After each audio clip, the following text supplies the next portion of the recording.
Assalamualaikum warahmatullahi wabarakatuh. Waalaikumsalam warahmatullahi wabarakatuh. Bismillahi walhamdulillah, wassalatu wassalamu ala sayyidina rasulillah, sayyidina wa maulana Muhammad ibn Abdullah wa ala alihi wa sahbihi wa mawalah. Amma ba'du, subhanaka la ilma lana illa ma 'allamtana innaka antal alimul hakim. La haula wa la quwwata illa billahil aliyyil azim. Saudara-saudara kaum muslimin rahimakumullah. Kalimat sibuk adalah kalimat yang paling sering digunakan orang dalam kehidupan ini. Lebih sering lagi kalimat sibuk dijadikan kambing hitam dalam berbagai persoalan, termasuk dalam kehidupan beragama. Kadang-kadang kita bertanya kepada seseorang, kenapa tadi malam tidak hadir di pengajian? Jawabannya, sibuk. Kenapa Jumatan tidak kelihatan di masjid? Jawabannya, sibuk. Kenapa dalam peringatan hari keagamaan tidak kelihatan aktif? Jawabannya, sibuk.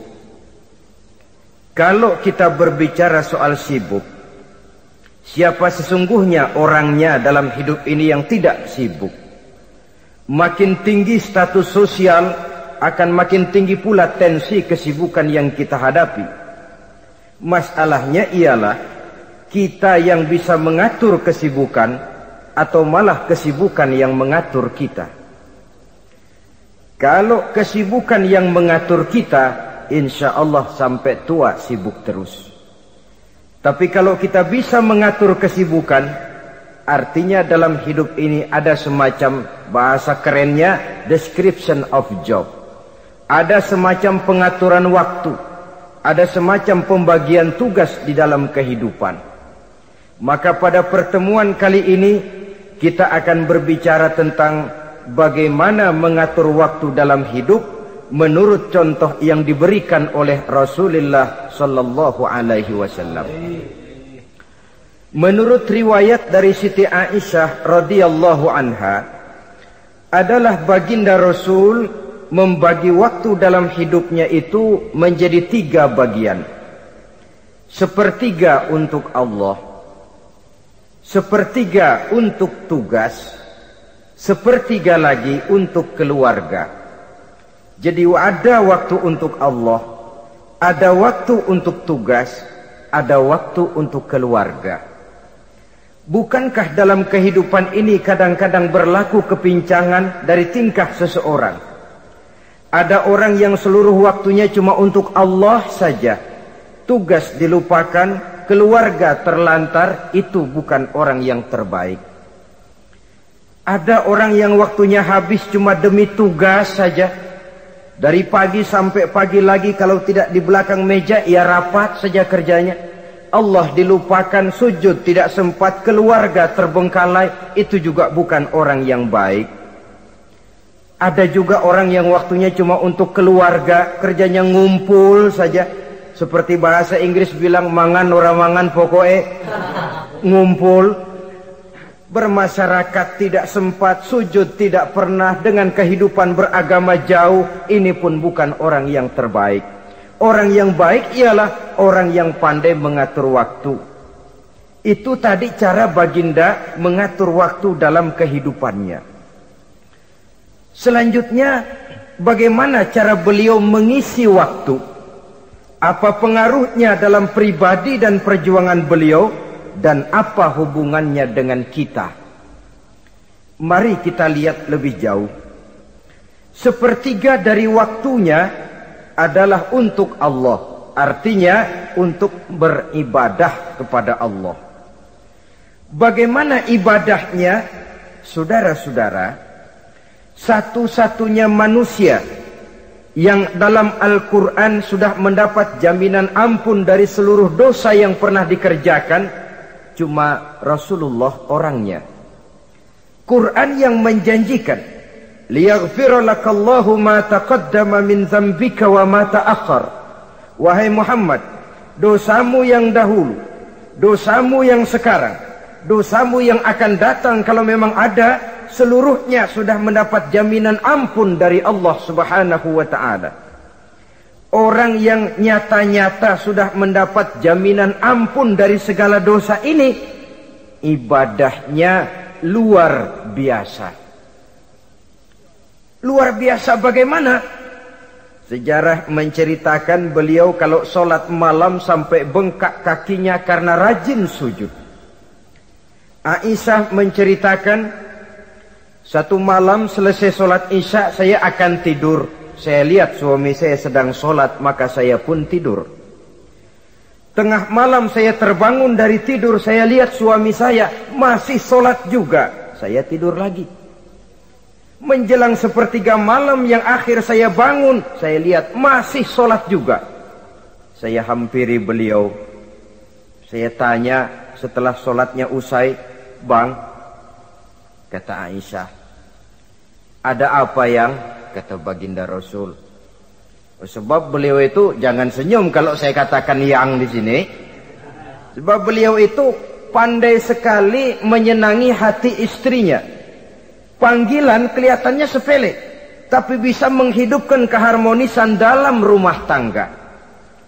Beliau apabila memanggil Siti Aisyah dengan kalimat Humaira, "Ya Humaira," wahai yang pipinya kemerah-merahan. Cantik sekali panggilannya untuk istrinya. Kita kadang-kadang terlalu jujur tapi nyakitin. Mentang-mentang bini hitam, kalau manggil bini hitam, sini lo. Jujur tapi nyakiti itu. Hadirin yang saya muliakan, baginda menjawab, "Ada apa ya? Abang ini kan dosanya sudah mendapat jaminan ampun dari Allah." "Iya, lalu gimana?" "Ya kalau ibadah jangan terlalu gitu-gitu benar, kenapa sih? Orang sudah dapat jaminan ampun itu kan mestinya tenang, aman. Ini malah seolah-olah beliau orang yang paling banyak mempunyai dosa. Tidak puas melaksanakan hanya sholat yang wajib ditambah dengan yang sunnah-sunnah. Tidak usah gitu-gitu bener lah bang, sudah dapat jaminan ampun ini." Terhadap usul istrinya ini, apa jawab beliau? Sederhana, tapi melambangkan sikap jiwa yang luhur. Beliau menjawab, "Aisyah, afala uhibbu an akuna abdan syakura." Yang, apa saya tidak senang kalau saya ini oleh Allah mendapat gelar abdan syakura, hamba yang pandai bersyukur, hamba yang tahu berterima kasih. Makin diampuni, makin banyak sujud saya. Makin diampuni, makin banyak ibadah saya kepada Allah. Inilah prinsipnya. Saudara-saudara, oleh karena ibadahnya demikian rupa, Allah lalu dekat. Oleh karena Allah dekat, perjuangan beliau itu, walaupun Quraisy melakukan segala macam cara dan usaha, mengeluarkan segala daya dan dana, kemampuan dan kekuasaan, tidak pernah berhasil mematahkan, walaupun berhasil menekan perjuangan baginda Rasulullah sallallahu alaihi wasallam. Coba kalau kita buka sejarah, beliau itu kan mulai berjuang sendiri, yang dihadapi masyarakat yang keras, kasar, brutal. 14 abad yang lalu, semenanjung Arabia terkenal sebagai masyarakat yang jahiliyah, di mana maksiat dan munkarat merajalela. Sembahan adalah berhala. Anak perempuan lahir dibunuh hidup-hidup. Itu zaman dulu, zaman sekarang pun tidak jauh bedanya. Malah kalau zaman dulu dikubur hidup-hidup, sekarang sebelum lahir sudah dibunuh. Yang namanya abortus itu. Kadang-kadang aneh, kita mengadakan operasi bersih, dilarang buang sampah sembarangan. Kalau sudah buang sampah saja tidak boleh sembarangan, tahu-tahu zaman sekarang ini bayi dibuang di tempat sampah. Bukan lagi kertas, bukan lagi kardus, bayi dibuang di comberan. Kan lebih sadis sebenarnya dari jahiliyah 14 abad yang lalu. Judi di zaman dulu 14 abad yang lalu merajalela, menyentuh segala lapisan masyarakat. Di zaman sekarang pun judi tidak kurang hebatnya, cuma tentu dengan bahasa yang lain. Apalagi di zaman sekarang orang pandai menghaluskan bahasa, mensamarkan istilah. Judi disebut sumbangan umpamanya, sehingga orang lalu tidak terasa bermain judi, terasanya ikut nyumbang. Itu sekedar istilah yang merangsang orang sebenarnya. Masyarakat yang semacam ini yang dihadapi oleh baginda Rasul. Diangkat jadi Rasul umur 40 tahun lalu mulai berjuang. Mula-mula secara sembunyi dakwahnya itu. Dari pintu ke pintu, dari rumah ke rumah, dari orang ke orang. Hasilnya 3 tahun gerilya berdakwah, dapat pengikut tidak lebih 11 orang. Sudah tidak digaji, tidak dapat beras, hidup pun miskin. 3 tahun dakwah dapat pengikut 11 orang. Ustadz mana zaman sekarang yang masih mau ngajar? Kalau 3 tahun buka pengajian yang ngaji cuma 11, bubar. Kiai mana yang masih mau buka pondok? Kalau 3 tahun buka pesantren, santrinya cuma 11. Pemimpin mana yang masih mau kampanye? Kalau 3 tahun kampanye dapat pemilih cuma 11, bangkrut. Tapi tidak dengan Rasul.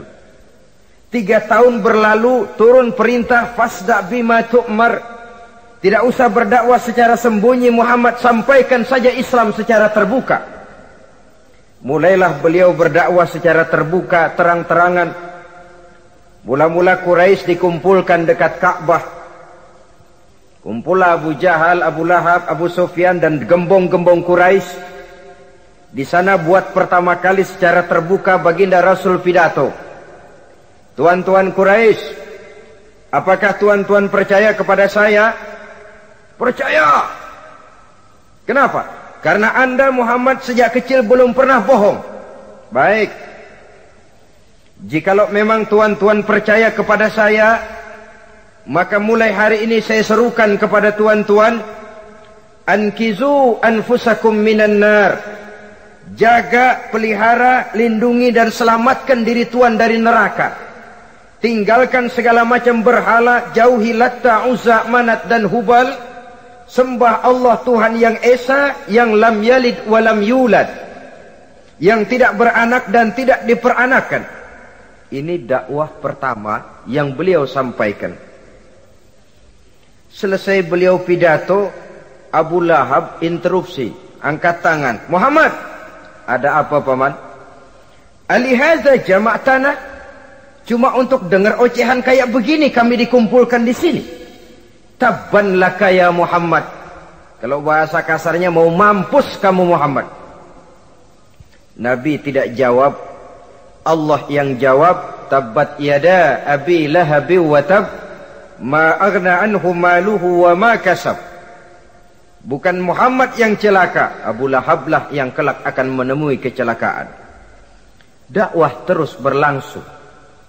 Ketika dakwah secara terbuka sudah dimulai, hambatan dan tantangan mulai datang. Sejak dari teror mental sampai kepada teror fisik. Dan puncaknya terjadi pada saat beliau berumur 53 tahun. Di mana Quraisy mengadakan rapat di satu rumah yang disebut Darul Arqam. Kumpulah di situ dedengkot Quraisy. Siapa lagi kalau bukan Abu Jahal, Abu Lahab? Mereka rapat pleno lengkap. Setelah rapat dibuka, kata Abu Lahab kepada Abu Jahal, Jahal, bagaimana ini Muhammad? Iya, bagaimana? Apalagi yang belum kita lakukan, kata Abu Jahal. Kita fitnah sudah. Kita caci maki tiap hari. Kita lontari kotoran onta. Sahabat-sahabatnya kita bantai. Tapi mereka tetap tegar. Iya, kata Abu Jahal. Dan sekarang ini sahabatnya sebagian berangsur-angsur sudah hijrah ke Madinah. Ini pertanda Islam akan berkembang di kota Madinah. Kalau nanti dia berhasil di Madinah lalu menyerbu ke Mekah, alamat habis kita gulung tikar. Makanya kata Abu Jahal, makanya apa? Makanya dari dulu juga saya bilang, kempesin aja itu. Jadi kalau bahasa okemnya kan begitu toh. Bunuh saja Muhammad, bunuh. Iya, soal bunuh sih gampang kata Abu Lahab. Tapi Muhammad kan tidak keluar dari batu. Dia punya keluarga, sanak famili dan handai tolan. Kalau keluarganya menuntut balas bagaimana ini? Gampang. Kita kan banyak punya suku. Tiap-tiap suku kan punya juara, tukang-tukang pukul. Sewa saja, tiap suku ambil tukang pukulnya, kita kepung rumah Muhammad, bunuh sama-sama. Kalau keluarganya akan menuntut balas, dia akan berhadapan dengan seluruh suku yang ada di semenanjung Arabia ini. Bagaimana, setuju? Setuju. Nah, sudah. Kapan kita bunuh Muhammad? Kapan lagi? Tidak usah buang waktu. Besok malam. Ya, besok malam kita bunuh Muhammad. Tapi awas, semua yang ikut rapat di sini, ingat baik-baik, ini rahasia negara. Besok malam kita akan membunuh Muhammad. Siapa yang berani membocorkan rahasia negara ini, supersip, dianggap menghambat program Quraisy. Itu nanti dijatuhi hukuman berat ya. Jaga rahasia baik-baik bahwa besok malam kita akan membunuh Muhammad. Sanggup?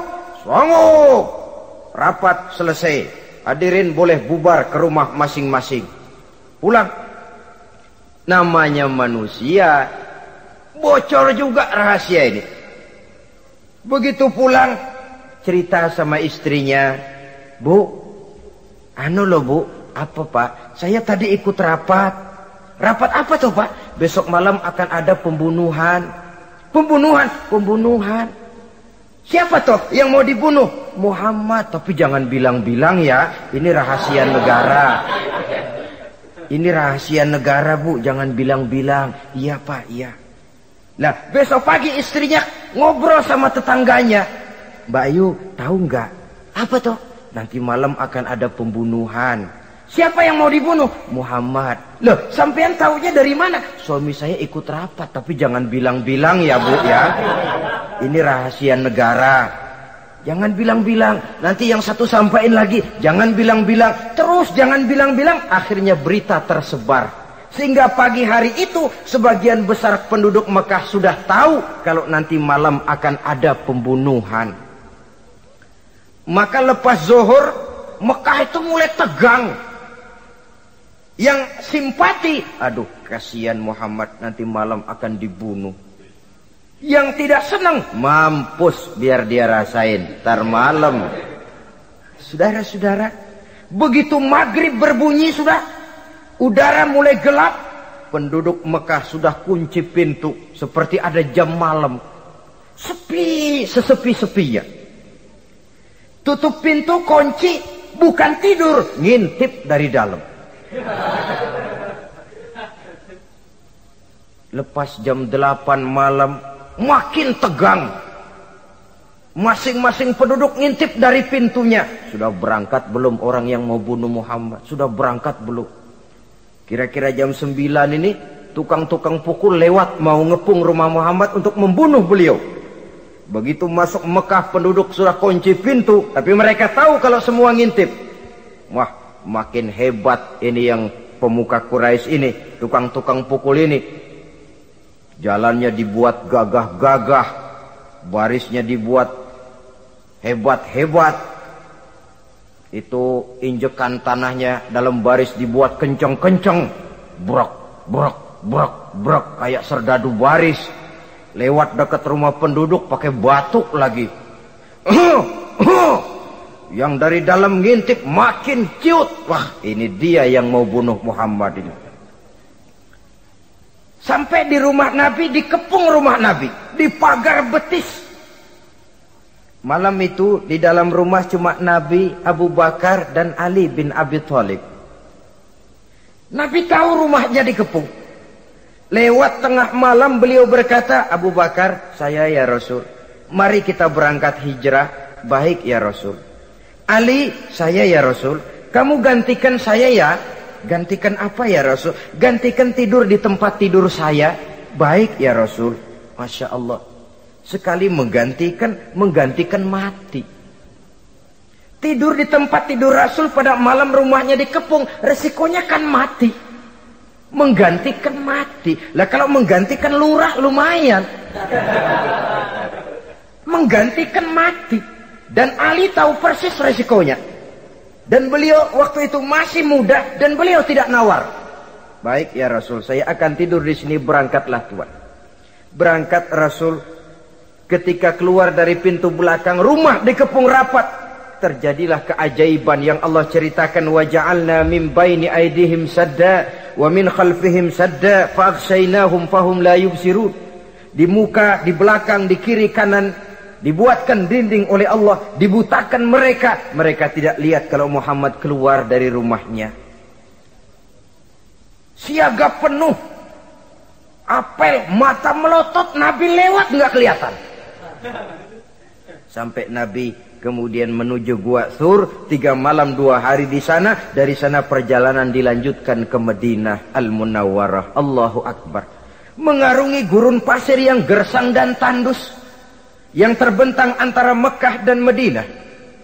Meninggalkan kampung halaman tempat di mana dilahirkan dan dibesarkan. Keluarga yang berbeda akidah terpaksa berpisah. Kok kuat? Kok bisa? Kok sanggup? Di mana rahasia kekuatannya? Beliau punya sandaran vertikal, ibadahnya kepada Allah. Dengan bahasa kita sekarang, beliau punya backing. Backingnya tidak kepalang tanggung, yang serba maha. Maka saya mengajak kepada seluruh kaum muslimin, di zaman sekarang kan orang lagi main backing-backingan, ya. Nah, siapa yang punya backing punya jalu. Saya cuma mengajak, kalau mau cari backing jangan kepalang tanggung. Carilah backing yang serba maha. Maha gagah, maha tahu, maha adil, maha bijaksana, maha segala-galanya. Dan dialah Allah Subhanahu wa ta'ala. Saudara punya backing kolonel, tanggung. Nanti dia pensiun habis. Yang kolonel saja tanggung, apalagi yang kopral. Kalau mau cari backing, carilah backing yang serba maha, Allah Azza wa Jalla. Caranya tentu dekat kepadanya. Untuk dekat kepadanya melalui jalur yang sudah diatur olehnya, melalui Rasulullah Sallallahu Alaihi Wasallam, yaitu solat, ibadah. Makin tinggi nilai ibadah, makin dekat kita dengannya. Makin dekat dengannya, makin banyak fasilitas yang akan diberikan untuk kita. Saudara pegawai negeri ingin cepat naik golongan, itu caranya 2. Pertama, jam kantor disiplin. Jam 7 masuk, jam 3 pulang. Kalau belum jam pulang, jangan pulang. Yang kedua, tambahan, di luar jam kantor sering-sering datang ke rumah kepala bagian. Apa malam minggu, apa hari minggu, apa bawa jeruk, apa pisang Ambon, kan begitu toh. Ini nanti kan kepala bagian kan nilai, karyawan saya yang satu ini jam kantornya disiplin, tambahan dia sering datang hari minggu di luar jam kantor bawa jeruk lagi. Ini mestinya belum naik, lah gue naikin dulu ke atas. Naik, saudara-saudara. Yang saya maksud apa? Itu zuhur, asar, maghrib, isya, subuh, jam kerja resmi itu. Jam kantor. Lah, ada kunjungan di luar jam kantor. Yang namanya tahajud, yang namanya hajat, yang namanya duha. Nanti kan Allah lihat, ini hambaku yang satu ini jam kantornya betul. Zuhur, asar, maghrib, isya, subuhnya tepat. Tambahan di luar jam kantor, dia sering menghadap kepadaku. Nah, hambaku ini aku angkat kau maqamam mahmuda, ke satu tempat yang terpuji. Kalau Allah yang ngangkat, satu negara orang mau rendahkan kita, kita akan tetap tinggi. Kalau Allah mau rendahkan, satu negara mau angkat kita, kalau memang dasar mesti nyungsap ke bawah. Inilah perlunya sandaran vertikal. Inilah perlunya kita mempunyai backing hanya kepada Allah. Pada waktunya orang akan sampai ke titik jenuh. Dalam kesunyian orang sering mempertanyakan eksistensi diri, mulai mempertanyakan hakikat keberadaannya. Di tengah kesibukan bisnisnya, di tengah kesibukan kerja dari rapat ke rapat, dari kantor ke kantor, dari tender ke tender, orang akan sampai kepada titik jenuh. Dikala itu dia memerlukan ketenangan, dikala itu dia memerlukan kedamaian, dikala itu dia mencari eksistensi diri. Sebenarnya hidup ini mau apa sih? Cuma sekedar menjalani hal-hal yang rutin saja, pergi pagi pulang sore, peras keringat banting tulang, atau ada tujuan yang lebih luhur daripada sekedar ini? Dikala itulah dia mulai mencari jalur untuk mendekatkan diri kepada Sang Pencipta. Dan tidak bisa ingin dekat dengan Allah, saudara, pakai aturan sendiri. Ingin dekat dengan gubernur harus ikut aturan yang ditetapkan oleh protokolnya gubernur. Ingin dekat dengan presiden, ya ikut jalur yang sudah disusun oleh protokolnya presiden. Ingin dekat dengan Allah, ya ikut jalur yang sudah diatur oleh Allah melalui Rasulnya. Apa itu? Ya diantaranya sholat, puasa, dan ketentuan-ketentuan ibadah yang lain. Tidak bisa dengan prinsip, yang penting kan hati baik, berjiwa bersih, akhlak luhur. Tidak usah sholat kalau hati baik sudah dekat dengan Allah. Oh, alangkah enaknya kalau begitu. Kalau dengan itu bisa dekat dengan Allah, rasanya Nabi Muhammad yang paling dulu berhenti sembahyang. Kenapa? Beliau orang yang hatinya paling baik. Beliau orang yang budinya paling luhur. Kalau budi luhur dan hati baik sudah menjamin untuk dekat dengan Allah, Nabi dulu berhenti sholat. Nyatanya tidak. Beliau orang yang berbudi luhur, berakhlak baik, entoh ibadahnya demikian rupa. Dan beliau adalah standar untuk kita jadikan contoh dalam mengamalkan ajaran-ajaran agama di kehidupan kita ini. Saudara, itu tadi sepertiga waktu beliau untuk ibadah, untuk Allah. Sepertiga yang kedua dari waktu beliau adalah untuk tugas. Dalam hal ini, sebagai seorang Rasul, menyampaikan risalah Islam berhadapan dengan umat. Yang jadi soal ialah, apa modal utama beliau di dalam melaksanakan tugas? Dan ini nanti sebagai cerminan buat kita. Modal utamanya pertama adalah keteladanan, dan yang kedua adalah akhlak. Sekarang ini kita hampir nyaris mengalami berbagai macam krisis. Yang paling santer kita dengar adalah krisis wibawa. Ada pak guru dicegat muridnya di jalanan, dipukulin karena nggak naik kelas katanya. Nampaknya guru nggak lagi berwibawa. Di satu pihak mungkin karena si guru tidak bisa digugu dan ditiru. Di lain pihak juga murid tidak lagi mengenal arti rasa hormat kepada pak guru. Nah, kenapa krisis wibawa timbul? Karena tidak ada keteladanan. Adapun Rasul, wibawa beliau timbul di tengah umat karena keteladanan ini. Apapun yang beliau ajarkan kepada umat, beliau adalah pelaksana pertama. Dengan kata lain, satunya kata dan perbuatan. Ini yang sangat diperlukan di zaman kita sekarang. Bukan cuma sekedar simposium, muktamar, kongres, rapat besar dengan keputusan bertumpuk-tumpuk kertas di atas meja, tetapi tidak pernah terrealisir dalam kehidupan. Yang kita perlukan adalah satunya kata dan perbuatan, bahwa kalau itu yang diucapkan, itu yang diterapkan. Kalau itu yang diteorikan, itu yang dikerjakan. Keteladanan. Yang kedua, rahasia sukses beliau dalam melaksanakan tugas berhadapan dengan umat, akhlak. Beliau tidak menyampaikan Islam ini dengan kekerasan, tidak juga dengan bujuk rayu harta, tidak pula dengan menakut-nakuti orang. Belum pernah kita baca dalam sejarah beliau teriak-teriak, awas yang tidak masuk Islam dipecat jadi orang Arab. Tidak. Atau dengan bujuk rayu, ayo siapa masuk Islam super mie 2 bungkus. Tidak. Sebab kebenaran tidak bisa dipupuk dengan materi. Kebenaran adalah soal keyakinan, dan keyakinan adalah soal batin. Orang yang beragama karena tertarik kepada super mie, orang yang beragama karena tertarik kepada pakaian, kepada obat-obatan, nilai imannya dipupuk dengan materi. Dan usaha seperti itu sama saja dengan menegakkan benang basah. Dia percaya kepada sesuatu yang dia tidak mengerti. Dia yakin kepada sesuatu yang dia tidak tahu apa bentuk yang dia yakini itu. Alangkah malang dan kasihannya orang yang beragama seperti ini. Tidak demikian dengan Rasul. Islam ini adalah satu keyakinan. Keyakinan terhadap kebenaran hanya bisa ditegakkan dalam nurani manusia yang paling mendasar. Karena itu dia tidak bisa dipaksakan. Dan itu pula sebabnya Quran punya prinsip la ikraha fid din. Tidak ada paksaan dalam beragama. Mau Islam silahkan, tidak mau Islam silahkan. Allah tidak memaksa. Tapi ayat ini jangan disalah pakai.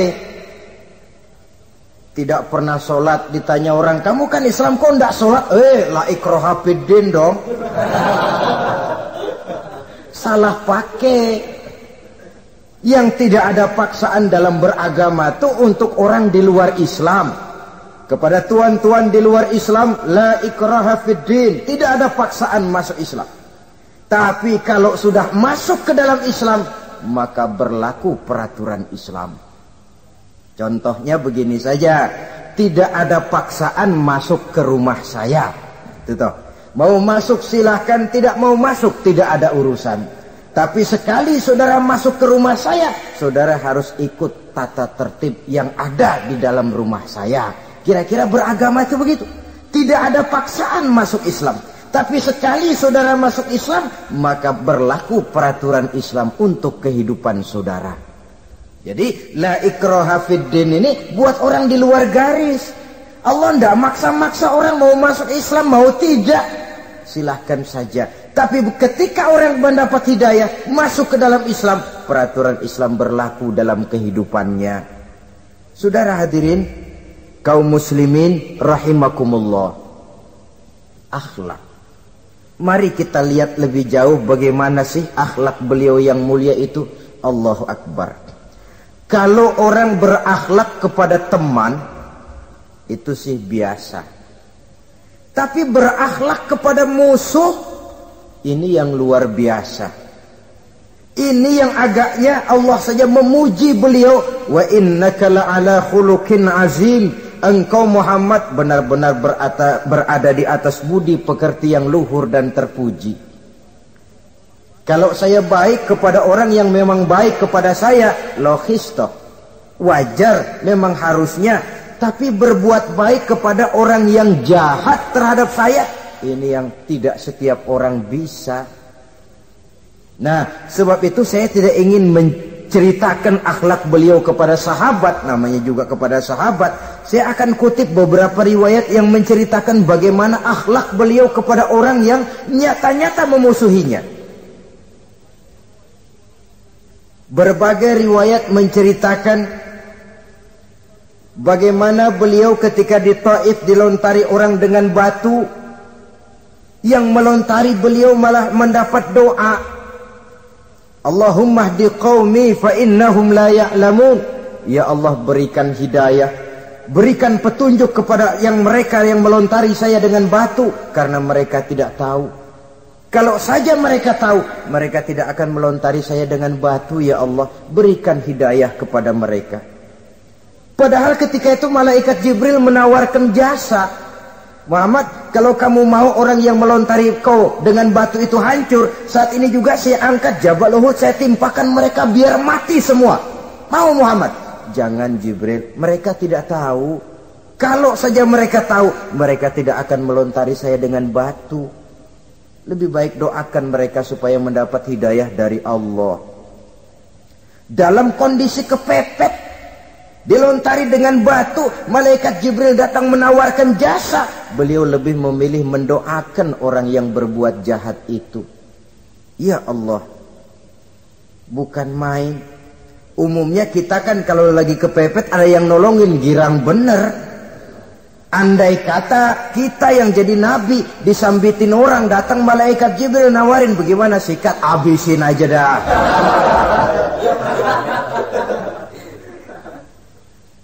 Ini akhlak kepada musuh.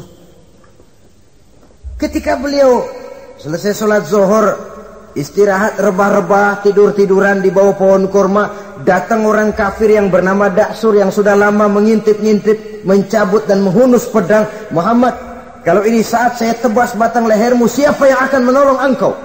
Tidak ada. Yang akan menolong saya Daksur? Iya, Allah yang akan menolong saya.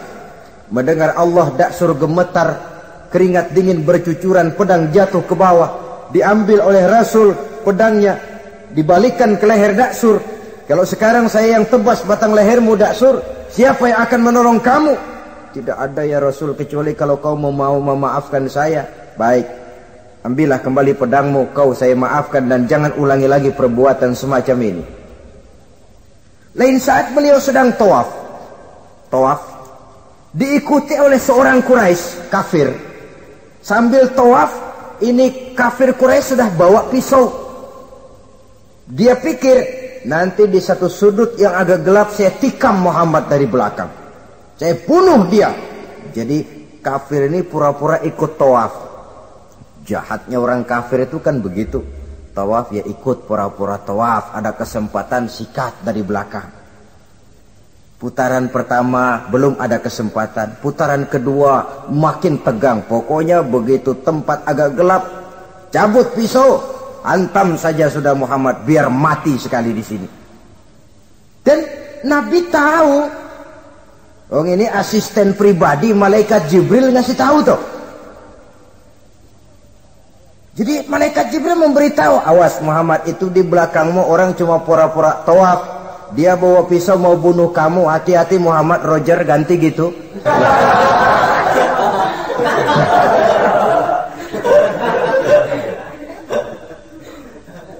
Tahu persis beliau. Sampai di satu sudut yang gelap, si kafir ini mencabut pisau. Nabi nengok ke belakang, menoleh Nabi. Begitu menoleh, Quraisy ini kan ketangkep basah. Bahasa Arabnya yumsak mablul katanya. Ketangkep basah, grogi, salah tingkah, garuk nggak gatel, kasihan ngelihatnya sudah. Ya namanya orang ketangkep basah itu. Mau alasan apa? Nggak beralasan ya, harus merasa harus membela diri, gemetar nggak karu-karuan. Kata Nabi senyum. Mau apa, Mas? Anu Rasul. Ini anu apa? Anu. Sudah, saya kan tahu kamu mau bunuh saya toh. Sudah, saya sudah tahu kok. Om kamu jangan pura-pura. Kamu kan mau bunuh saya kan? Terus terang saja. Iya Rasul, iya. Sekarang gimana? Enggak berani Rasul. Minta maaf saja. Ya kalau sudah kamu minta maaf begitu, sudah kamu pulang sana. Jangan diulangi lagi ya. Begitu mudah beliau memaafkan orang yang nyata-nyata mau menghabisi nyawanya. Sepanjang itu belum terwujud, sepanjang itu belum terbentuk dalam artian real, sangat mudah beliau memaafkan orang. Saudara hadirin kaum muslimin rahimakumullah, pemaaf, lapang dada, toleransi, menghargai pendapat para sahabatnya. Ini sederetan dari akhlak yang terpuji. Sehingga karena keluhuran akhlak inilah yang menyebabkan orang tertarik masuk ke dalam Islam. Beliau berprinsip apa? Basiru wala tunaffiru, yasiru wala tu'asiru. Gembirakan orang, jangan ditakut-takuti. Mudahkan persoalan orang, jangan dibikin sulit. Ini kan satu prinsip yang sangat baik dalam melaksanakan dakwah, dalam menyampaikan misi. Apapun tugas kita di masyarakat, sebagai pegawai pemerintahan, pejabat negara, pedagang, pengusaha, seniman, ustadz, mubaligh, kiai, ulama. Dalam berbagai profesi, modal utama untuk sukses adalah akhlak. Sebab hati kita yang tahu cuma Allah. Orang lihat penampilan kita, orang lihat muka kita. Sebab itu Nabi katakan, innakum la tas'una an-nasa bi amwalikum walakin yas'uhum minhum bastul wajhi wa husnul khuluqi. Kamu tidak akan bisa menarik simpati orang banyak dengan hartamu, tapi bisa kau tarik simpati orang banyak dengan akhlak yang baik dan muka yang senyum, muka yang enak dilihat. Orang kadang sering bilang, dia mah biar mukanya begitu hatinya baik. Iya, soal hati kita nggak tahu. Yang kita lihat pertama muka. Bagaimana gue mau ikut dia mukanya kayak batu kuburan? Kesan serem pertama itu kan sudah ada. Walaupun kadang-kadang hati memang baik, tapi hati itu kan urusan Allah. Yang kita lihat pertama muka. Ini barangkali nanti termasuk teori dalam psychology of salesman ya, bahwa sesuatu yang baik kalau dihidangkan dengan cara yang tidak baik, orang tidak akan tertarik. Lihat saja, orang sekarang ini kan entah makin lajunya dunia bisnis kita, masuk ke rumah-rumah kita cuma menawarkan air jahe, menawarkan sasa, menawarkan kecap bango, menawarkan barang-barang yang kelihatannya remeh. Ini kan termasuk psychology of salesman. Yang datang ya biasanya perempuan, wajahnya ya lumayan, paling kurang sedikit di atas 6 lah begitu. Nah. Lalu tutur katanya sopan, masuk ke rumah tidak sungkan, ada rasa familiar, rasa kekeluargaan lalu datang. Taktik untuk menawarkan barang yang jadi merek dagangannya. Nah, Islam ini agama yang baik. Kalau disampaikan dengan cara yang tidak baik, sadis, memponis, orang akan lari dan jauh. Menyinggung, bukan menyentuh. Siapapun kalau tersinggung lari, tapi kalau tersentuh, dia akan mendekat. Apaan lo Islam sembayang begitu? Mikir nih anak, gue sembayang diomelin, mendingan kagak sembayang sekalian ketahuan. Saudara hadirin yang saya muliakan, ini yang diberikan contoh oleh baginda Nabi. Apapun tugas kita, pedagang, utamakan akhlak. Petani, utamakan akhlak. Seniman, utamakan akhlak. Mubaligh, utamakan akhlak. Pejabat negara, utamakan akhlak. Pelayan dan pengabdi masyarakat, utamakan akhlak.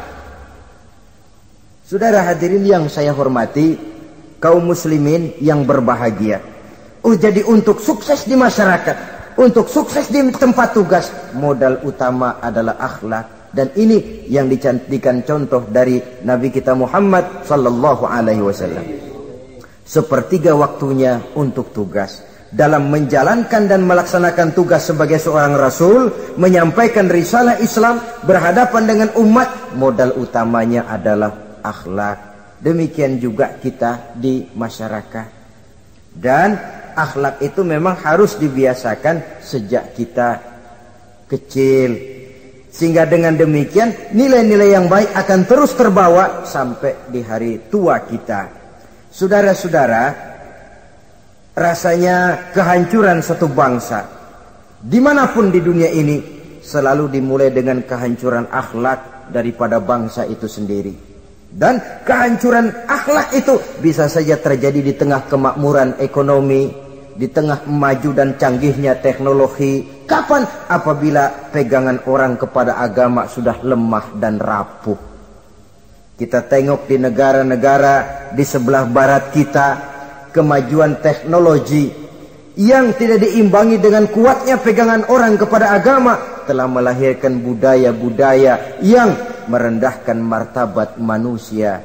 Lahirlah kebudayaan hippies, lahirlah kebudayaan nudis, hidup serba bosan dengan ini dan itu karena segalanya sudah dimiliki. Rumah mentereng, jumlah kendaraan sejumlah keluarga, kapal pesiar di laut mewah, pesawat udara punya. Setelah ini punya, ini ada, semua ada, titik jenuh sampai.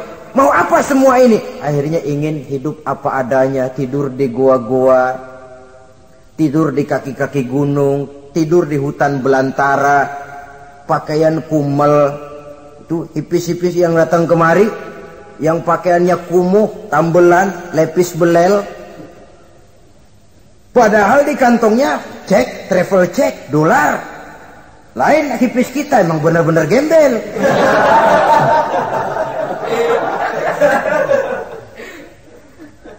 Merasa jenuh, merasa bosan. Bahkan sebuah berita dari Jerman, orang terlalu kaya, pulau dibeli. Di pulau itu dia bikin satu klub yang bernama klub nudis. Setiap anggotanya boleh masuk ke pulau itu dengan catatan tidak boleh pakai pakaian selembar pun. Alias bugil. Telanjang bulat. Oh, sudah telanjang bulat itu.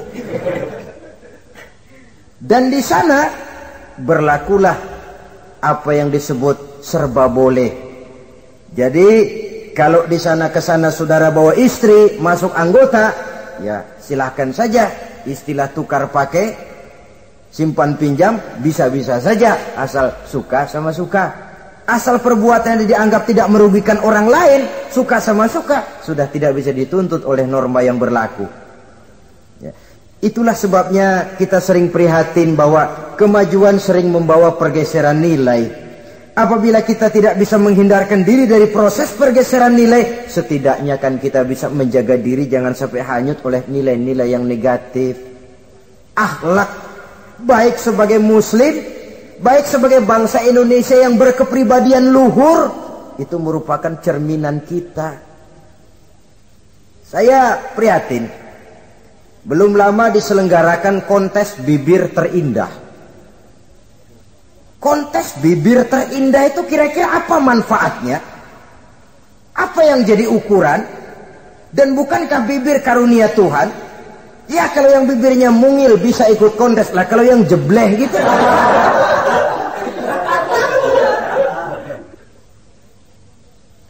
Kontes bibir terindah masih hangat dibicarakan orang. Sudah muncul lagi kontes betis terindah. Nah kalau sudah bicara soal betis ini, kan yang terbayang oleh kita kira-kira ukurannya apa? Yang diukur itu apanya ya? Ya tentu betisnya itu. Lah paling celaka kalau betis-betis yang ikut itu nanti jadi milik panitia semua kan.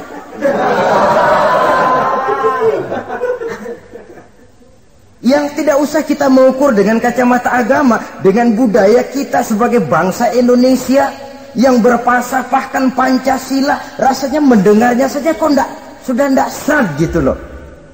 Tidak pas untuk ukuran kita sebagai bangsa yang berfalsafahkan Pancasila.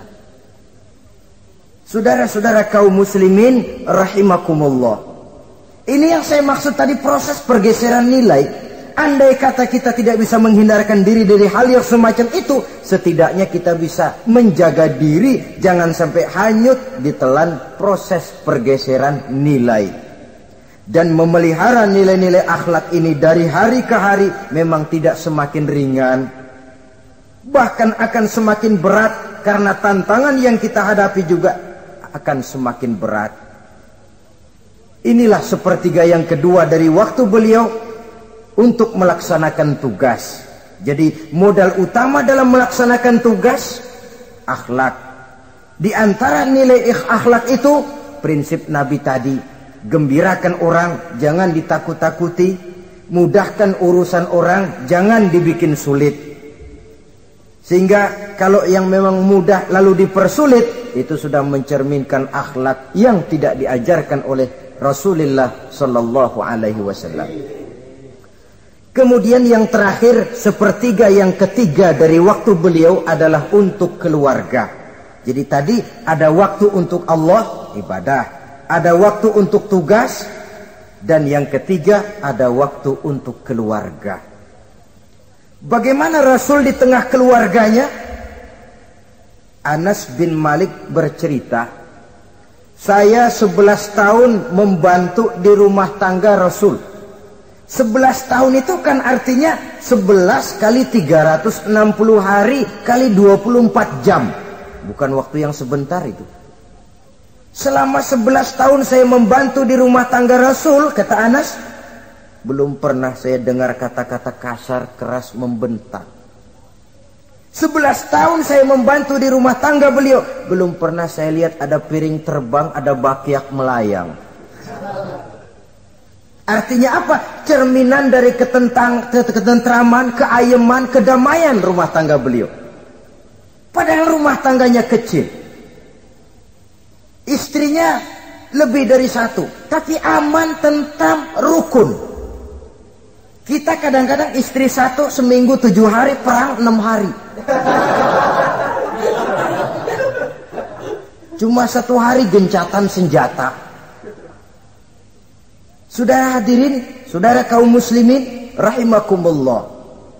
Kalau beliau tidak menyenangi satu masakan, misalnya masakan istrinya, tidak mencah-mencah, cuma kelihatan dari makannya barangkali tidak begitu banyak, tapi tidak pernah mencela apapun yang dimasak istrinya. Senang ya dimakan, tidak senang ya dimakan karena menghargai lelah jerih payahnya istri. Ini kelihatannya sepele, tapi dari sini keharmonisan rumah tangga itu bisa saja timbul. Bukankah seseorang hanya bisa sukses di tempat tugas? Jadi apapun dia, kalau berangkat dari ketentraman dan ketenangan di rumah tangga. Dan tidak ada orang bisa meraih sukses kalau dia berangkat dari rumah tangga yang berantakan. Itulah sebabnya ini sangat diperhatikan oleh baginda Rasul. Dari rumah yang kecil, dari tempat tidur yang sederhana, yang sebelah itu kain kasar, sebelah dipakai untuk tidur, sebelah dipakai untuk selimut. Jadi kasur merangkap selimut. Allahu Akbar. Tapi dari rumah tangga yang semacam itu keluar ucapan baiti jannati, rumah tanggaku laksana surga bagiku.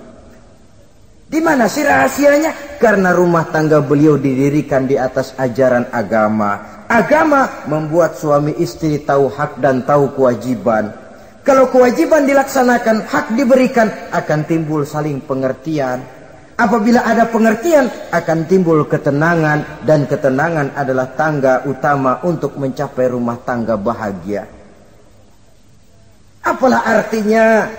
Seperti banyak istilah orang, rumah bertingkat, uang banyak berlipat-lipat, kendaraan serba mengkilat, istri pun cantik memikat, kadang-kadang jumlahnya 4, tapi tiap hari kiamat. Tidak pernah ada ketenangan dan kedamaian di rumah itu. Saudara hadirin, lebih celaka lagi sudah rumah gubuk berantem melulu. Sudah kiamat itu, sudah kiamat. Jadi dengan adanya pelaksanaan kewajiban, pemberian hak, timbul pengertian. Pengertian membawa ketenangan. Suami keluar rumah, istri tenang di rumah. Suami meninggalkan istri pun hatinya tenang dan tentram, tidak was-was, tidak berpikiran nanti kalau saya lembur ini istri ngompreng, tidak. Si istri pun lega melepas suami karena ada keterbukaan. Ini kan menurut angket terakhir loh ya, yang diadakan oleh beberapa majalah di ibu kota ini. Di ibu kota katanya, dari sejumlah laki-laki yang disebarkan angket, ternyata jika ada 3 laki-laki, 2 nyeleweng. Jadi angka penyelewengan itu 2/3 dari jumlah laki-laki itu menyeleweng katanya. Ya mudah-mudahan yang kumpul di sini termasuk 1/3 yang nggak nyeleweng itulah. Dan tidak semua bentuk penyelewengan itu karena alasan ekonomi. Bukan pula karena alasan ketidaksetiaan istri, tapi merupakan cerminan dari sikap hidup di mana orang jauh dari nilai-nilai agama, sehingga penyelewengan itu dianggap sesuatu yang manusiawi, biasa-biasa saja, bahkan kadang-kadang ikut membentuk status sosial, melahirkan kebanggaan. Innalillahi. Orang kalau sudah bangga nyeleweng bangga, itu kiamat sudah. Sama saja, bikin dosa ketawa. Waduh, itu malaikat gemes bener. Udah bikin dosa cengengesan, cengir, tidak ada rasa nyesel, tidak ada rasa takut, tidak ada rasa bersalah, biasa gitu. Saudara hadirin yang saya muliakan, ini kan cerminan dari rapuhnya pegangan orang kepada agama. Jadi untuk membina rumah tangga yang bahagia ini, sepertiga dari waktu untuk di tengah keluarga menghidupkan nilai-nilai agama di rumah tangga kita. Oleh karenanya, pada bagian akhir dari pertemuan yang singkat ini, saudara-saudara, saya mengajak, marilah pandai-pandai membagi dan mengatur waktu. Ada waktu untuk Allah, ada waktu untuk tugas, ada waktu untuk keluarga. Syukur kalau ada keseimbangan. Tapi kalau tidak, istilah usul fikih itu tatimul aham minal muhim, mendahulukan yang terpenting dari yang penting. Kalau ada 3 persoalan semuanya penting, tentu di antara 3 ini kan ada yang lebih penting, dan itulah yang dikerjakan lebih dulu. Dan ini tidak berarti bahwa penjatahan waktunya harus sama. Untuk ibadah dalam sehari semalam sekian jam, untuk tugas sekian jam, untuk keluarga sekian jam. Tidak bisa kita targetkan begitu. Dan yang dimaksud di sini pun adanya pengaturan. Pengaturan tidak berarti bahwa harus sama waktunya, tidak. Kita melihat kepentingannya. Saudara hadirin, sama saja di zaman sekarang, kalau dengan pembangunan kita ingin menciptakan pemerataan di kalangan rakyat, itu tidak berarti bahwa rakyat Indonesia ini standar ekonominya harus sama semua seperti yang dicita-citakan komunis. Tidak bisa. Menciptakan pemerataan artinya kalau yang kaya bisa semakin kaya, kenapa yang miskin tidak bisa naik jadi sedikit kaya? Dan artinya menciptakan kesempatan kepada setiap penduduk Indonesia untuk merubah tahap dan taraf kehidupannya. Demikian juga adanya pengaturan waktu. Bukan berarti untuk Allah sekian jam, keluarga sekian jam, tugas sekian jam. Sebab jam-jam ini sulit kita jatahkan. Kadang-kadang tugas, kadang-kadang keluarga, kadang-kadang ibadah kita sedang gandrung. Yang penting ada keseimbangan dalam cara kita mengatur waktu itu. Nah, saudara-saudara, demikianlah pertemuan dan pembicaraan kita kali ini. Terima kasih atas segala perhatian. Mohon maaf atas segala kekurangan. Usikum wa nafsi bitaqwallah. Wassalamualaikum warahmatullahi wabarakatuh.